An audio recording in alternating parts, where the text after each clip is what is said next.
Hey, what is going on, everybody? I'm Noah from TechnoBuffalo.com, and this is the Barnes & Noble Nook tablet. Remember the days when bookstores sold books, maybe magazines? Now they sell everything: coffee, DVDs, tablets, games. Amazon sells garbage cans. It's crazy.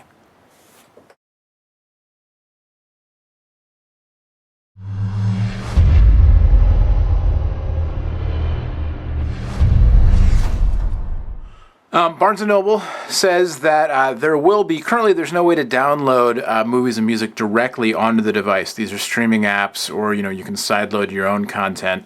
There's a Showtime app, Fandango Movies, Ustream, but there's no store for purchasing movies and music. Barnes & Noble says that there will be more options coming early next year for downloading media directly onto the device. That's kind of all they said, so we'll stay tuned for that. Music, again, you got the music player built in, so you can sideload stuff onto the SD card. And I don't think it comes with anything preloaded, does it? No. No, so this is just for sideloading. There's no store. But if we go back to music, there's a Pandora app, Rhapsody, Groove Shark. So you've got options for subscription services, that kind of thing. Pandora Radio, obviously free. Let's go to TuneIn Radio Pro. Okay, so this will take me to the store, the Barnes & Noble App Store, to purchase the app. So we'll get to the App Store in a second. In fact, we'll go to the newsstand real quick so you can see. This is my library: New York Times, Esquire, Carcraft magazine. I get these demo devices, and I'm not going to apologize for myself. Anyway, you can also then shop for additional stuff. So if you're familiar with using a Nook, Barnes & Noble stuff, their stores are I think they're really well laid out.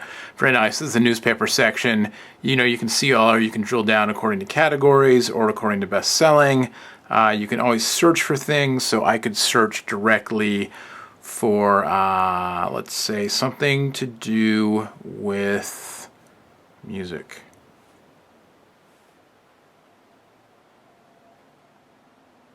So I've got books.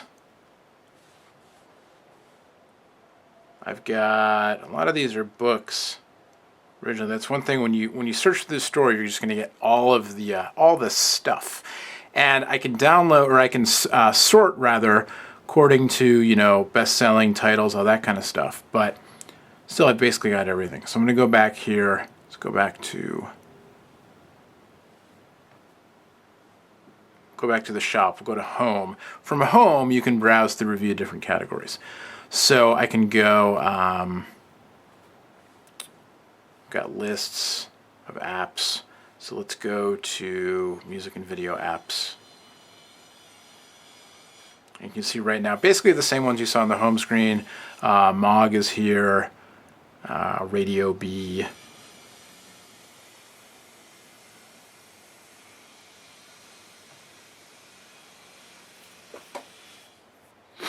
And then you've got the App Store, which are apps that are specifically tailored to the Nook device. So again, it's Android 2.3, but Nook custom UI on top of it.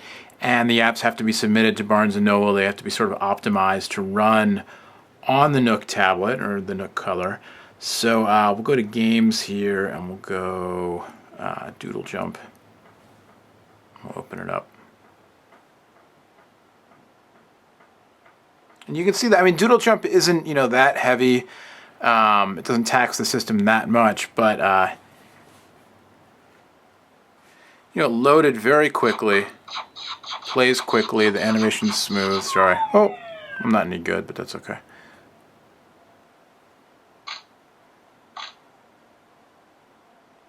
Try to actually pay. Am I even on camera? See, every time I look to see if I'm on camera, I crash and burn.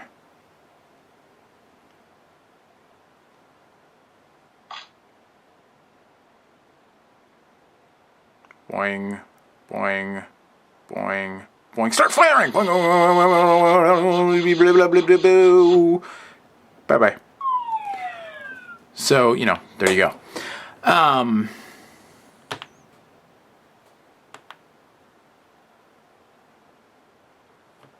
go back to apps,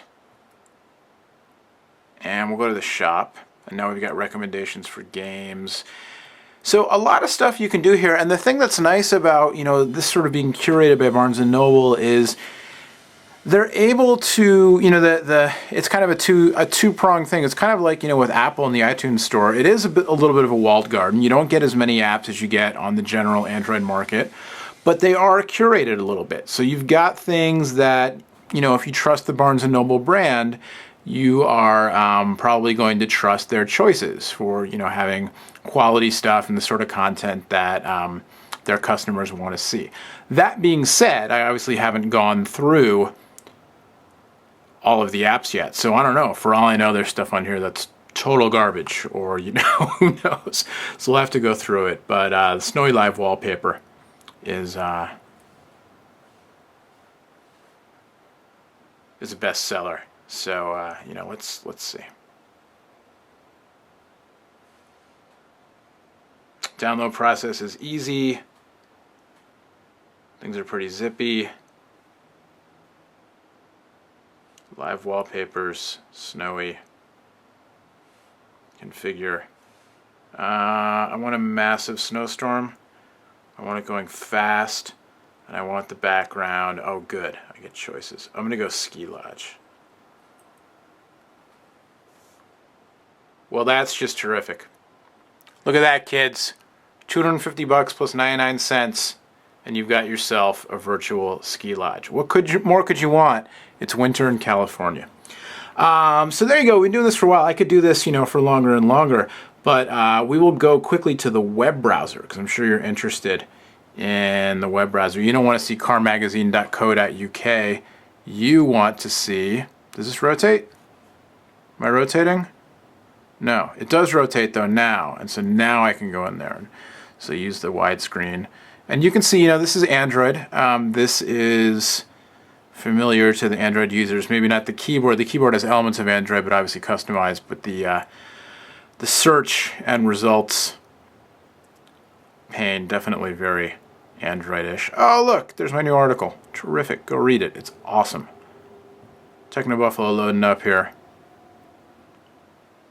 The scrolling is pretty smooth, even though I already got something on the keyboard, or on the display, rather. But the scrolling is smooth. I don't know if this will pinch and zoom because it's a mobile view. Well, let's go to this, the $20 Mac Part 3 conclusion. Will this let me pinch and zoom? No. If I open up, can I open up just this photo? Yes. And now I can pinch and zoom. And, it's smooth. And the only reason this photo might look a little blurry is because I took it and I'm a bad photographer. But actually, it's not the display at all. It's the quality of me. And then I've also got the Android buttons there for zooming in and out. I can open new tabs or new windows. I can go bookmarks. Go to the web browser settings. So right, you can switch your default between tablet and desktop. So we'll go desktop there. Turn JavaScript on and off. Enable plugins. Privacy settings.